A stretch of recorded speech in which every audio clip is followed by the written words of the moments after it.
కొందరు తాము చేయలేని పనులకు సాకులు చెప్పి తప్పించుకుంటారు. మరికొందరు మాత్రం అడ్డంకులు, అవరోధాలు అధిగమించి అడుగు ముందుకు వేసి అనుకున్నది సాధిస్తారు. విజేతలుగా నిలిచి అందరి మన్ననలు పొందుతారు. ఆ కోవకే చెందుతారు సారణి. అంగవైకల్యం ఉన్నప్పటికీ బాల్యం నుంచి కళలపై ఉన్న మక్కువతో సంగీతంలో శిక్షణ పొందారు. 16 గంటల పాటు ఏకధాటిగా పాటలు పాడి music book of records, Indian book of రికార్డ్స్లో చోటు దక్కించుకున్నారు.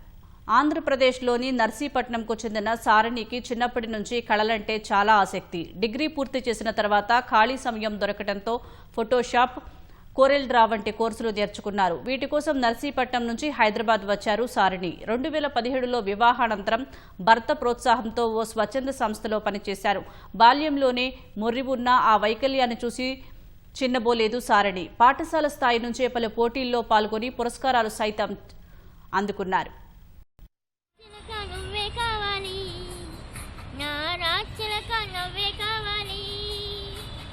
రాగాల పువ్వై రావాలి అనురా